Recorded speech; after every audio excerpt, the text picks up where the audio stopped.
Houston and Hawthorne teams have pulled go for undock sequence start at 0500 Zulu. I'm looking for you to confirm visors down and crew are ready for undock and departure at the planned time.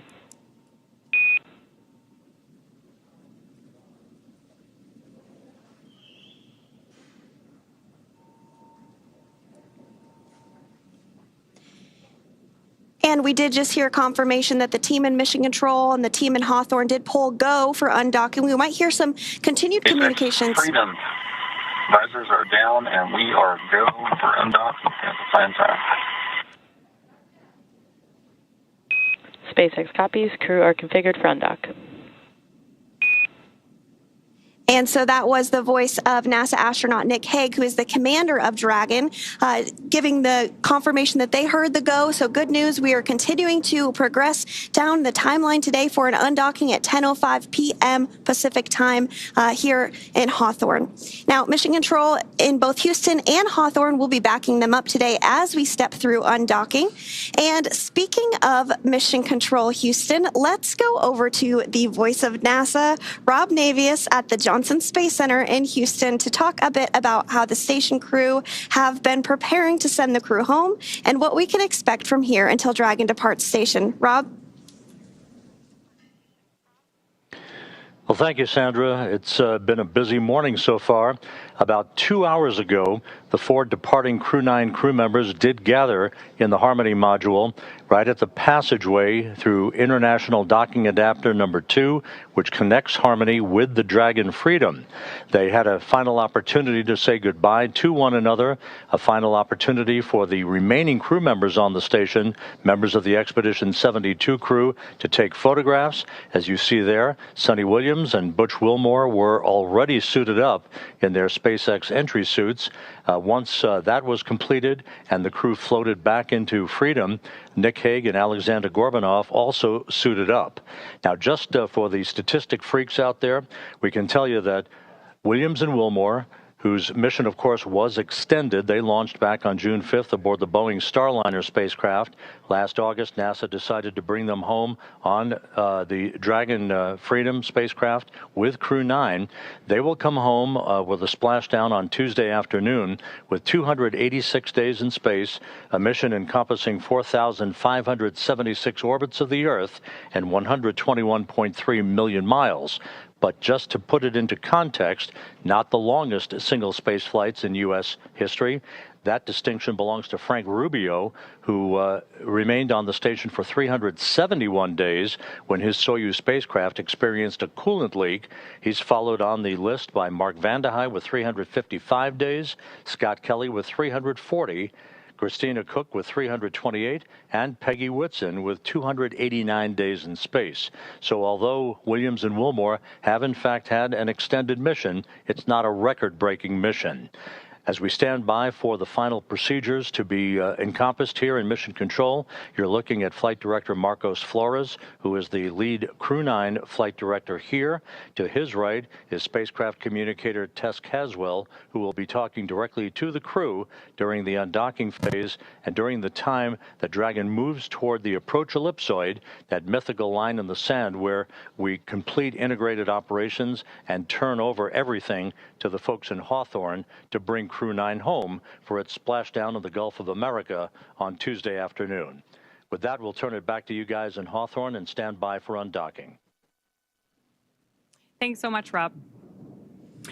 Thanks so much, Rob. So as you mentioned, we are standing by for separation, which is set to take place here in a little bit more than 10 minutes. We are tracking a 10:05 p.m. Pacific time, 1:05 a.m. Eastern time departure from the space station.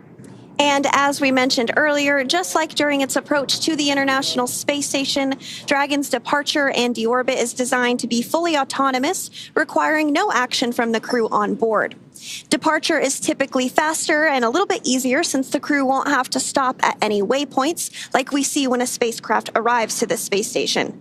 Once the undocking sequence is complete, Dragon will use its Draco thrusters to move away from the station in a series of 4 departure burns, which are carefully strategized maneuvers that increase the distance between the spacecraft and the space station.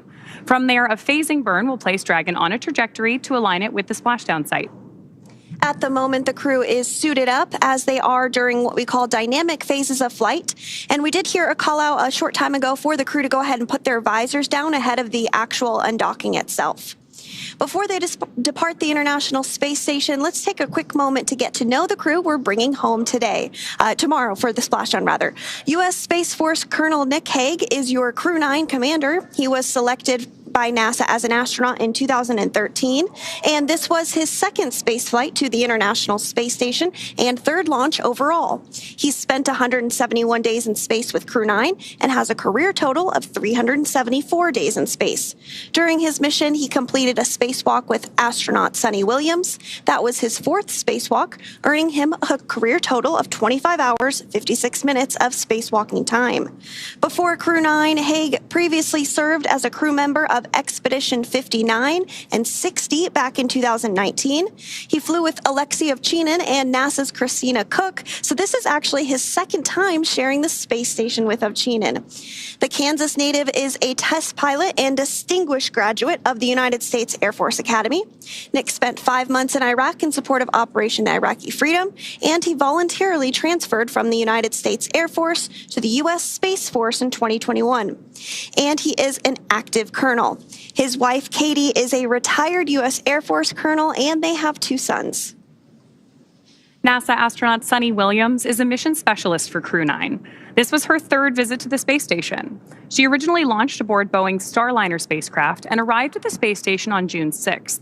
Following the agency's decision to return Starliner uncrewed, she became an Expedition 71-72 crew member. She logged 286 days in space on this mission. Sonny has a total of 608 days in space, earning her the ranking of second most time in space by a NASA astronaut. Former NASA astronaut Peggy Whitson ranks first with 675 days in space.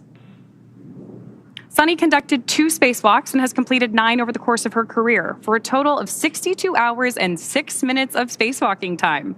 She ranks 4th on the list of cumulative time spacewalking by a NASA astronaut. Previously, she served on Expedition 14 and 15 in 2007, and again with Expedition 32 and 33 in 2012. She is a retired U.S. Navy captain and a proud graduate of the U.S. Naval Academy. Next up is NASA astronaut Butch Wilmore, who is also serving as a mission specialist today. This is his third space flight, and just like Sonny, he logged 286 days in space. He conducted 1 spacewalk and has completed 5 over the course of his career, earning him a total spacewalking time of 21 hours, 2 minutes. He's flown on 4 different spacecraft throughout his career: Space Shuttle Atlantis, Soyuz, Boeing Starliner, and now the SpaceX Dragon.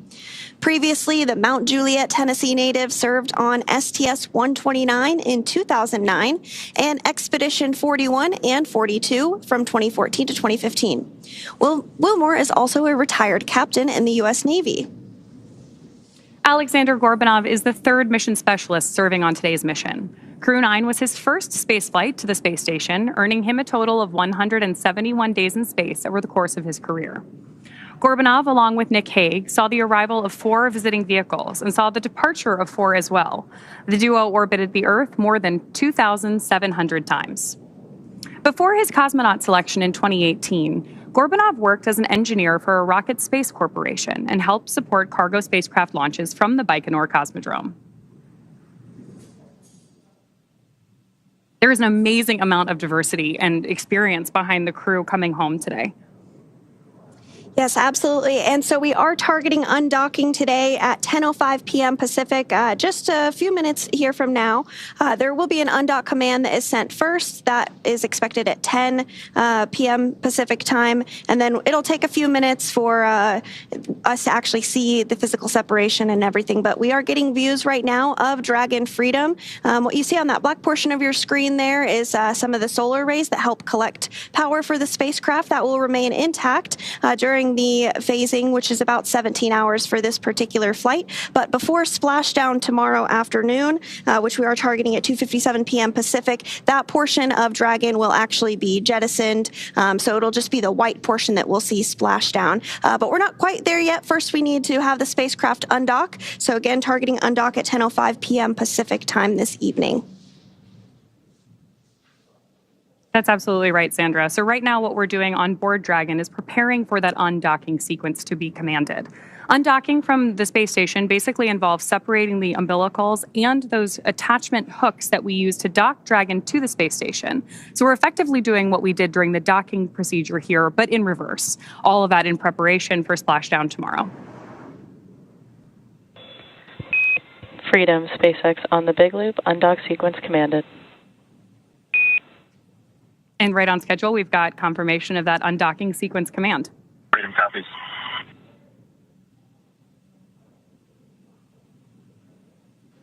Here in Houston in Mission Control, we are now monitoring the demating of the umbilical.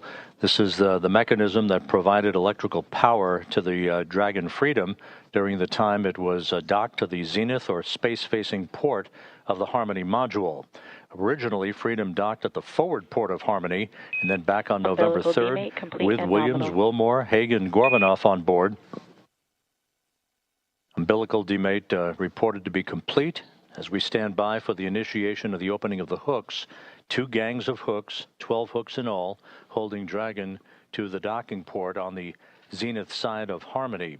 Again, Harmony was the port of call for Freedom initially when it arrived back in September. The forward port itself, it experienced a relocation maneuver with Hague, Gorbanoff, Williams, and Wilmore on board back on November 3rd to move from the forward port to the zenith port, a short spin around the block to reposition that spacecraft where it has been mated and docked to the International Space Station since last November. 3.5 minutes away from physical separation.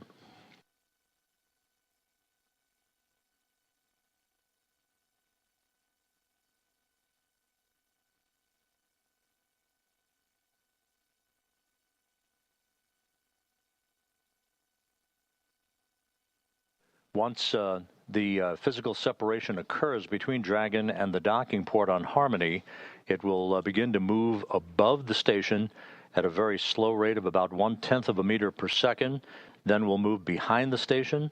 A series of departure burns will then put it on a trajectory to carry it below the station and on its way to a safe distance away from the International Space Station for its deorbit burn that will occur at 4:11 p.m. Central Time, 5:11 p.m. Eastern Time on Tuesday afternoon to begin the final leg of the ride home for Williams, Wilmore, Hague, and Gorbanoff.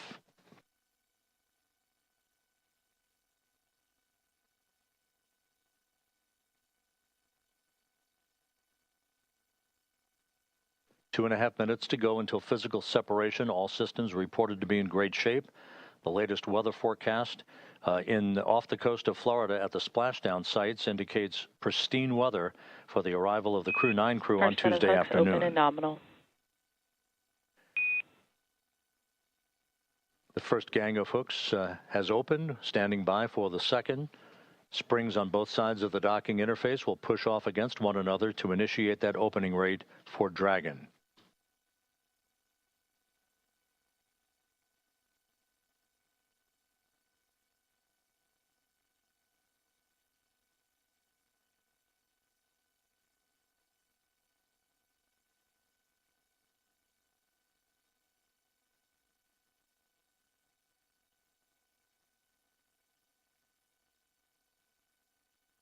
"90 seconds till physical separation.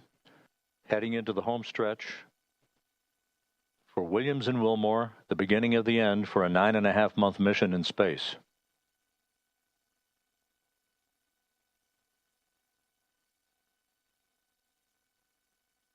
The interface between Dragon and the International Docking Adapter no longer sealed.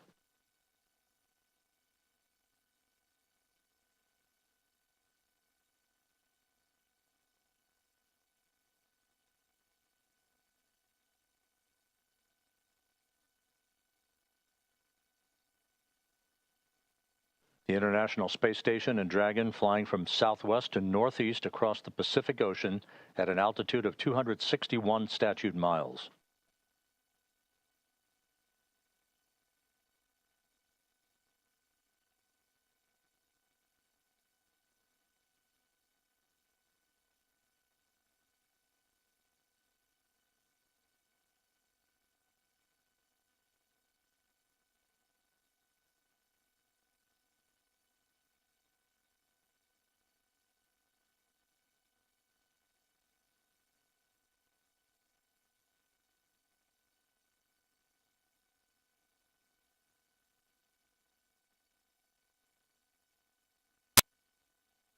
All hooks open.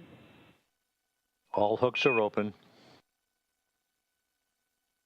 And undocking confirmed. Freedom is free of its moorings. Sonny Williams and Butch Wilmore begin their belated trip home. Separation confirmed.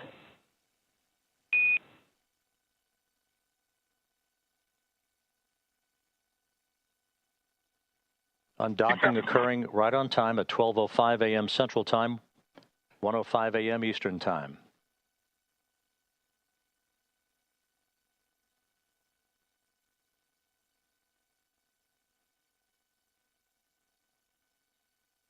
Good motion, good stability on Dragon as it backs away.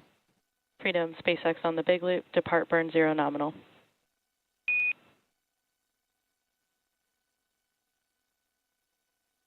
Good opening rate reported by the visiting vehicle officer.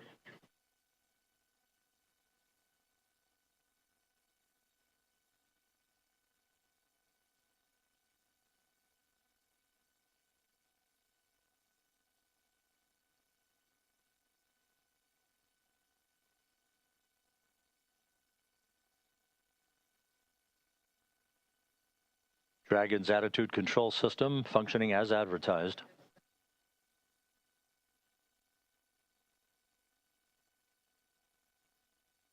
Houston Freedom on the big loop.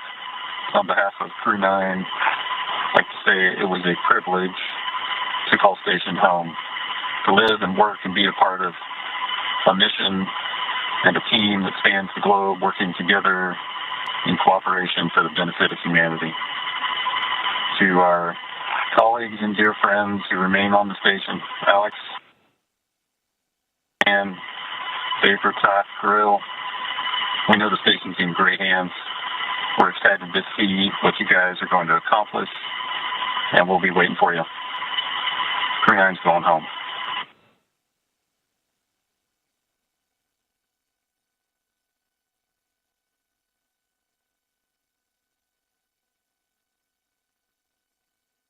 Houston Station on the big loop. Step 2, ISS thrusters are verified enabled. To Crew 9, safe journey home. It's been the honor of a lifetime to cross your path up here on Space Station. Your service has been very much appreciated, and we'll miss you, but have a great journey home.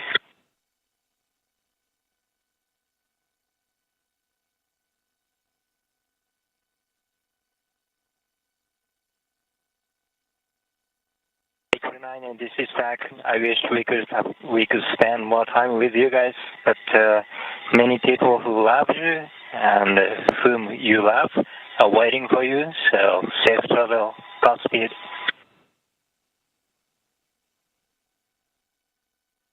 And for crew arrival, we ring a bell in Navy tradition, and for Crew 9, I did a baritone salute as you undocked.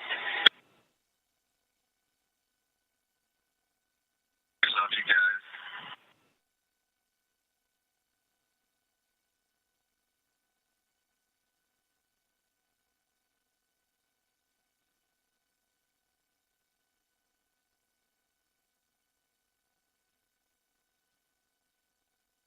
So an exchange of poignant words between the Dragon commander, Nick Hague, as well as the Crew 10 crew, the newly arrived Crew 10 crew members, Ann McLean, Takoya Onishi, and Don Pettit offering their best wishes and Godspeed for a safe return to Earth on Tuesday afternoon for the quartet aboard the Dragon Freedom.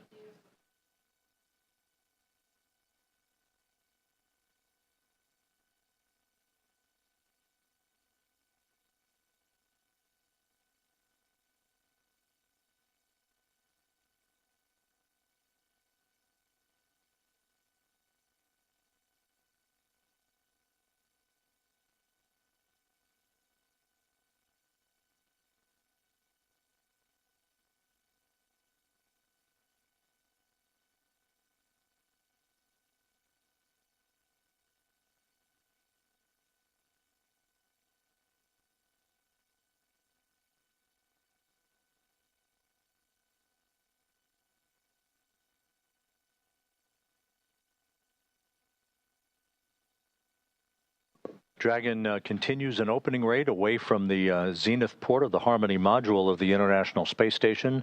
Undocking occurring just about 5 minutes ago at 12:05 a.m. Central Time, 1:05 a.m. Eastern Time. Now, coming up here in the next minute or so will be the spacecraft's exit from what is called the keep-out sphere. That is the first imaginary line between the space station and the departure corridor for the Dragon itself.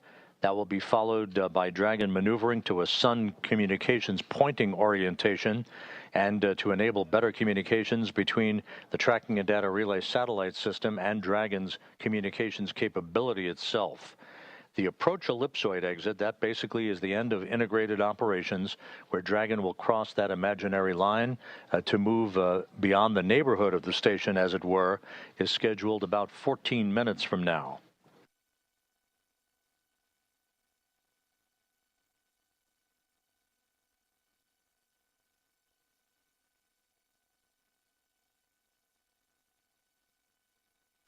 The departure 1 burn now complete, all nominal. Depart burn 1 nominal. Your go to doff suits per procedure 4.012. And a final reminder that the big loop will be deactivated following Dragon's exit from the approach ellipsoid.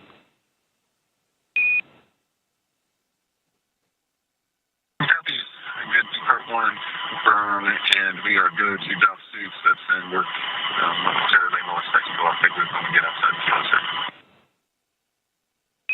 That's a good readback, Freedom. With all the Freedom thrusters operating in perfect fashion, the acknowledgement by the spacecraft communicator in Hawthorne to Commander Nick Hague aboard Freedom that the crew has been given the go-ahead to get out of their entry suits for the time being, get into more comfortable clothing as Dragon continues its traverse away from the International Space Station. This will continue throughout the course of the overnight hours into tomorrow afternoon, a series of pre-programmed maneuvers that will enable Freedom to be in a position for its deorbit burn on Tuesday afternoon. That deorbit burn is scheduled to take place at 4:11 p.m. Central Time, 5:11 p.m. Eastern Time.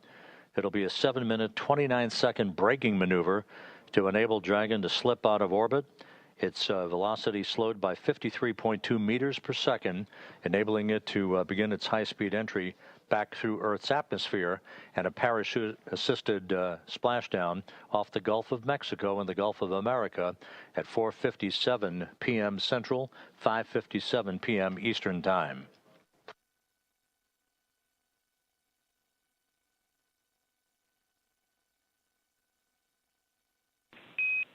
Station and Houston, on the big loop, Dragon has exited the keep-out sphere.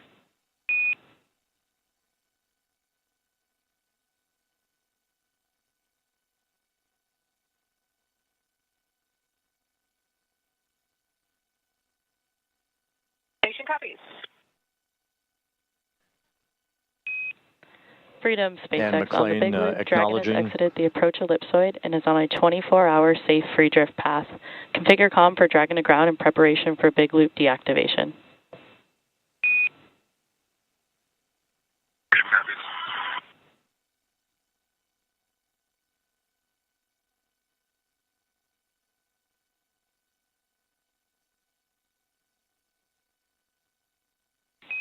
And Freedom, SpaceX on the big loop. Premature call. We have exited the keep-out sphere but are still in the approach ellipsoid.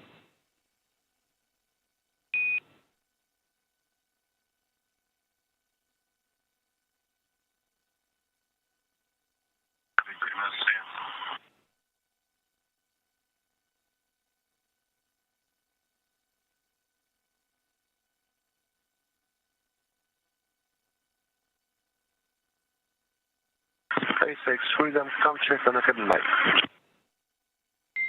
Freedom, we have you loud and clear. How us?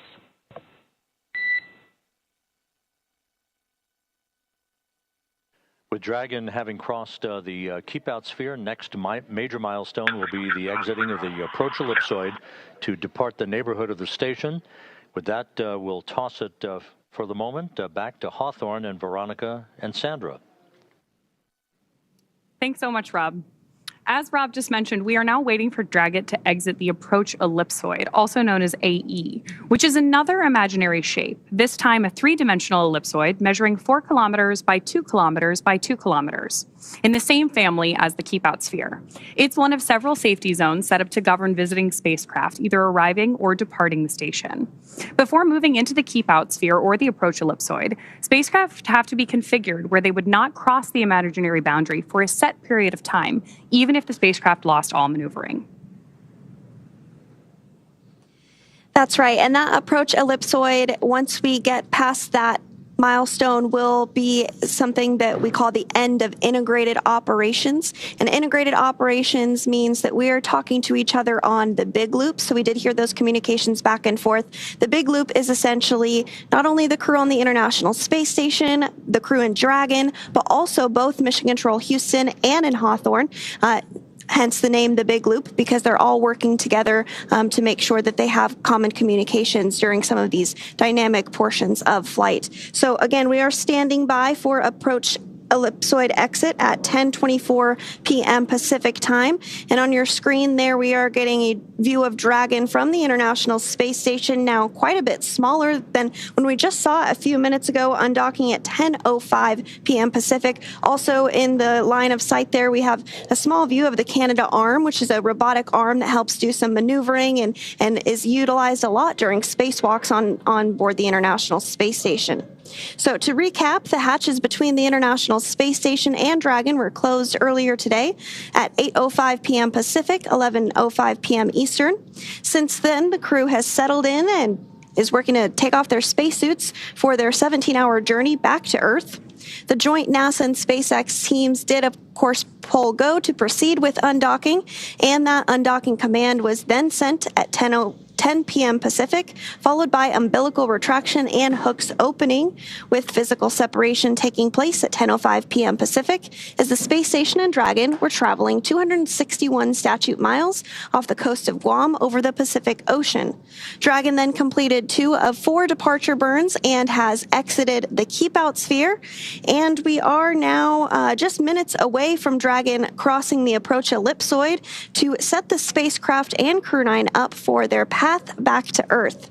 Again, Dragon is targeting to splash down off the coast of Florida in the Gulf at 2:57 p.m. Pacific, 5:57 p.m. Eastern on Tuesday, March 18th, marking the completion of a long-duration science and research mission.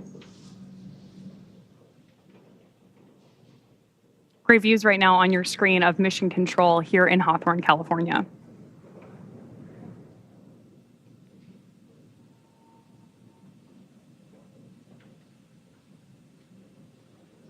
It looks like we're starting to get maybe some views there of Dragon as well. These views are being controlled by one of the flight controllers in Mission Control Houston called Cronus, and they help to make sure that the cameras are in position to view not only visiting vehicles that are arriving and departing, but also help to ensure that cameras are in position to get great Earth views, ensure that perhaps if we're flying over a natural disaster like a hurricane or a wildfire, they are ensuring that those great cameras on board the International Space Station are being put to good use to capture all of the science and research that we can aboard the microgravity laboratory. And, you know, fun fact, actually, the International Space Station will be celebrating 25 years of continuous human presence this November. So if you are younger than 25 years old, you have never known a day in your life where there was not a human being living and working aboard the International Space Station.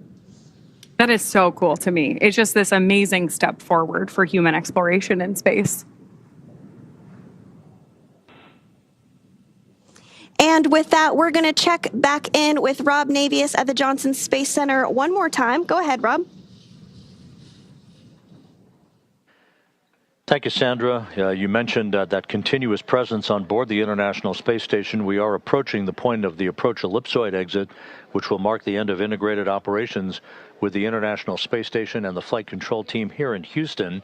Just a reminder, on board, 7 crew members representing 3 nations: Alexei Ovchinin, the station commander, and his Roscosmos colleagues Ivan Wagner and Kirill Peskov, Anne McLean, Nicole Ayers, and Don Pettit of NASA, and Takoya Onishi of the Japan Aerospace Exploration Agency.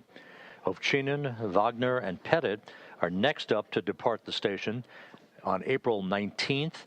They are scheduled to return home to the steppe of Kazakhstan and a parachute-assisted landing on April 19th U.S. time, April 20th in Kazakhstan. Before that happens, another NASA astronaut, Johnny Kim, along with 2 Roscosmos cosmonauts, will be launching from Baikonur on April 8th as that continuous presence of researchers on board the International Space Station continues unbroken. Sandra?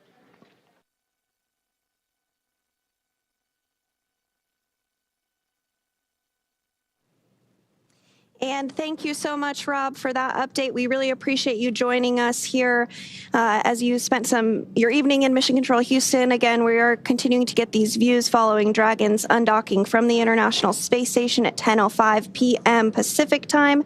That sets us up for a splashdown tomorrow afternoon at 2:57 p.m. Pacific time off the coast of Florida.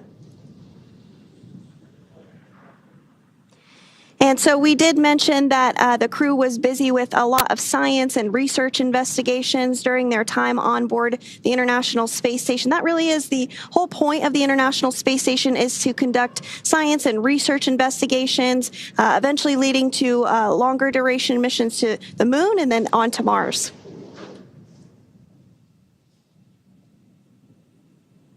We're, of course, standing by for any further communications from Crew 9 on board Dragon Freedom at this time. But it's a great opportunity for us to comment on some of the amazing science that Crew 9 conducted while they were on board the station. In total, Crew 9 completed more than 150 experiments, conducting over 900 hours of research. Following their splashdown tomorrow, some of those time-sensitive experiments will be among the first offloaded off the capsule and then returned to various research facilities across the country so that the science can continue. And in addition to that science, they also completed a few spacewalks, one of which was to actually swab the outside of the International Space Station for microorganisms to see if anything might potentially be able to survive the harsh environment of space, which is pretty interesting. Another one was a spacewalk to remove a radio frequency group, or the RFG. NASA astronaut Sunny Williams was able to successfully remove that, which was a big milestone for NASA. And as you mentioned, over 530 hours specifically dedicated to NASA science between NASA astronauts Butch Wilmore and Sunny Williams. So that just goes to show the great use that the microgravity lab has for science and research on the ground. I still can't get over that fact that you shared that it has been almost 25 years of continuous operation on board the ISS. That's amazing. Yes, over 270 Station people. on 2 for PMA 3 closeout photos. Go ahead, Ann. I just downlinked the card with all of the PMA 3 and IDA and Dragon Hatch photos, as well as Crew 9 departure. Those are on SSC 17. Copy, 1-7. And just want to clarify, also on 17, I did a whole series of kind of inspection documentation photos before departure, and then a series after departure per the instructions. So 2 different folders with before and after photos. We copy.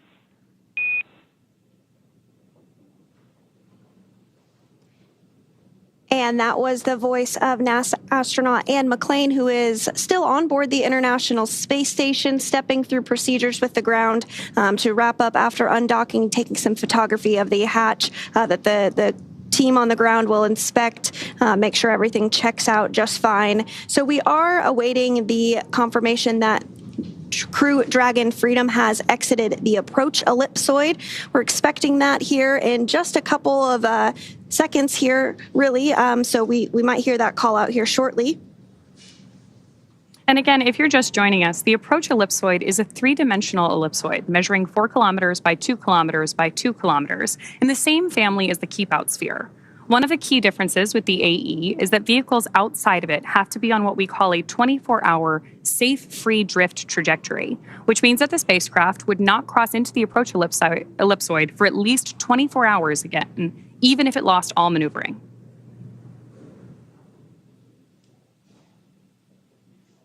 That's exactly right. So we'll continue to stand by for that. Now, you may be wondering, what will the crew be doing during their 17-hour phasing? You did hear the call out earlier that they had the go to doff or take off their spacesuits. So they'll get settled in, have the opportunity to have a meal, and try and get some sleep before their targeted splashdown off the coast of Florida tomorrow afternoon at 2:57 p.m. Pacific time tomorrow afternoon. So we are looking forward to seeing them splash down off the coast of Florida tomorrow. So continuing to stand by for that approach ellipsoid exit. Should be hearing the call out any moment now. And that will really end the portion of integrated operations between the space station, Dragon, Hawthorne, Mission Control, and Mission Control Houston as well. Freedom, SpaceX on the Big Loop. Dragon has now exited the approach ellipsoid and is on a 24-hour safe free drift path. Please make sure that comm is configured for Dragon to ground.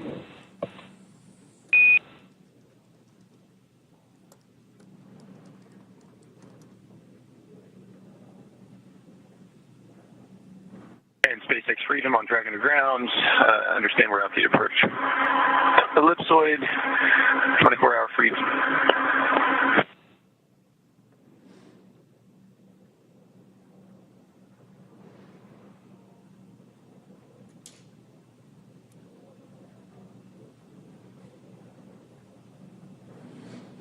Good confirmations there, both from Mission Control and Dragon.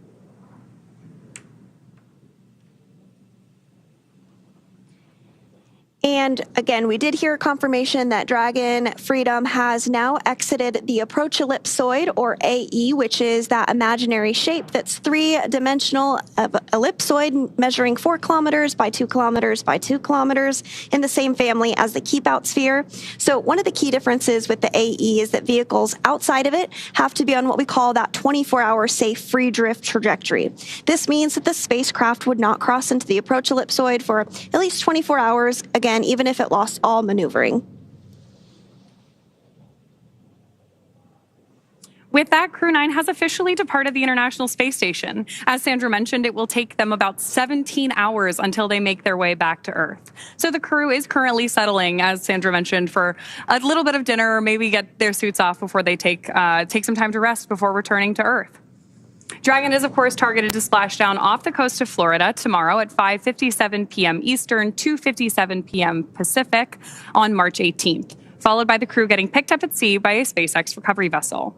As they rest up, our teams here will continue to keep an eye on the weather to ensure a safe return for Dragon and our Crew 9 astronauts. And though our coverage here in Hawthorne today is wrapping up for now, we will turn it over to the NASA team in Houston to take us through the next phases of the Crew 9 mission. Our friends at the Johnson Space Center will provide continuous live audio-only coverage along Crew 9's journey home until we rejoin tomorrow. You can find the audio-only link by visiting nasa.gov/live and clicking the mission audio link, or by searching for NASA Mission Audio Live feed on YouTube at go.nasa.gov/live-ISS. Meanwhile, we'll rejoin you for live visual coverage starting roughly 1 hour prior to splashdown at 1:45 p.m. Pacific. As always, you can find mission updates on X at NASA, at SpaceX, and on the web at nasa.gov. Thanks so much for watching. We'll see you and our Crew 9 astronauts soon.